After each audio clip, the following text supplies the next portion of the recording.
Bismillah, alhamdulillah, wassalatu wassalamu ala rasulillah. Masih dina surat Yusuf ayat ke-11.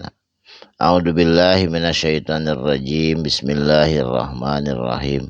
Qalu nyarios putra-putrana Yakub, ka Yakub tegesna ka bapana. Dina waktos harita ngolo hoyong ulin jeung Nabi Yusuf, rek dibawa ulin Yusuf kalayan boga paniatan rek dirogahala. Ya abana, hei bapak kami, malaka naha anjen la tak mana make terpercaya nak ka kami sadayana. Pan ieu teh dulur Yusuf cenah lain sasaha make terpercaya. Ala Yusufa kana yen rek ulin jeung Yusuf dibawa ke tempat pangulinan. Wa inna lahu jeung sanyana ari kami sadayana lahu etu ka Nabi Yusuf lana sihuna eta unga dinten gesok nasehatan bager detarana naon jeung Yusuf rek dibawa ulin karunya cenah eta budak resep. Saterasna arsilhu sok antep kirimkeun cenah ma'ana sartana abdi sadayana rek dibawa godan isuk poe besok tegesna godan yarta hayang senang-senang jeung Yusuf hayang dibawa ulin ka padang pasir wayal ab jeung bermain-main bersukaria hek dibawa Yusuf meh bungaheun cenah kitu. Wa inna sanyana ari abdi sadayana ye dulur-dulurna Yusuf lahu kana Nabi Yusuf lahafiduna tangtuna bakal ngajaga ngariksa di padang pasir ku sasatoan. Bisi dirogahala cenah ku sasatoan ku kuring nu ngajagana. Qala nyarios Nabi Yakub, ini sanyana ari kuring yeuh layah zunani kuring tetangtuna ngarsa sedih hate teh ieu teh. Anta dahabu lamun ditinggalkeun bihi ku Nabi Yusuf beda rasa ieu teh asa rek saradih kieu. Bek dibawa ulin Yusuf teh asa teungidina satengah teungidina. Wa khofu jeung sieun kami sieun kuring ceuk Nabi Yakub aya kulahu kana yen Yusuf teh engke teh didahar cenah dibun ku serigala di tengah padang pasir ku satogalak. Wa antum sedengkeun ari anjeun anhu ka Nabi Yusuf gopiluna lalai teman hatikeun. Paurna teh kitu leungit cenah dihakan ku sasatoan.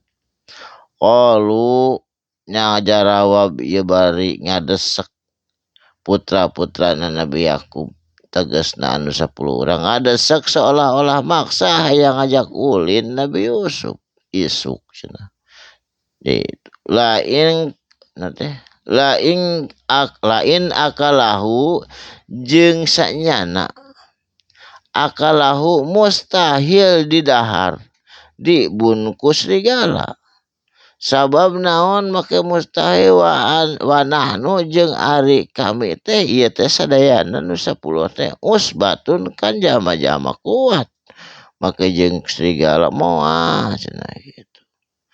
Inna jeung sanyana idzan lamun teh mah Yusuf tepi ka didahar ku dibu ku serigala la khosiruna kami oge atuh sami kalebet jama-jama anu rugi sabab meurnan Yusuf teh aya padahal marek dibunuh ngan pura-purana manehna ge bakal rugi lamun Yusuf tepi ka leungit atawa didahar ku sasatoan. Ieu mah hayang sotenan dicanak ulin hayang senang-senang.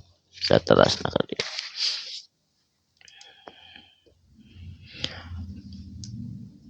Palamma mangka samangsa-mangsa dahabu berangkat itu bihi Nabi Yusuf. Yusuf teh keur berangkat teh diplong we ku Yakub teh tina pantona Yakub.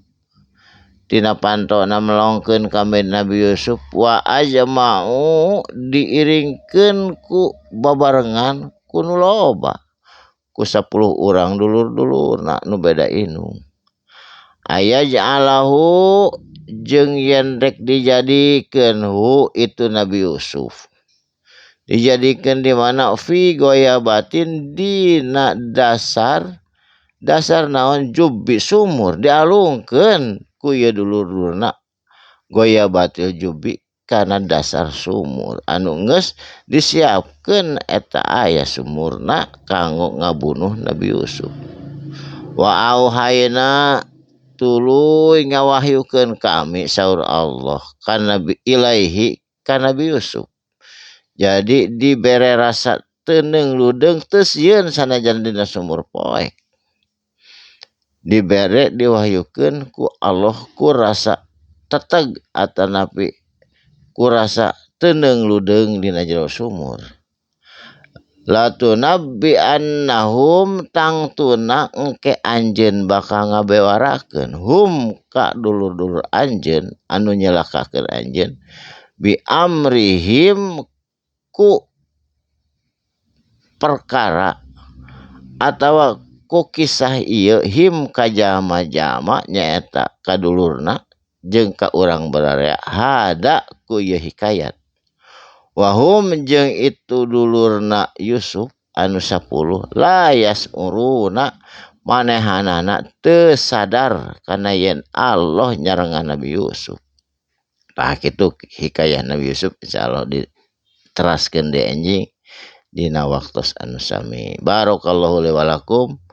Shadaqallahul adzim. Wassalamualaikum warahmatullahi wabarakatuh.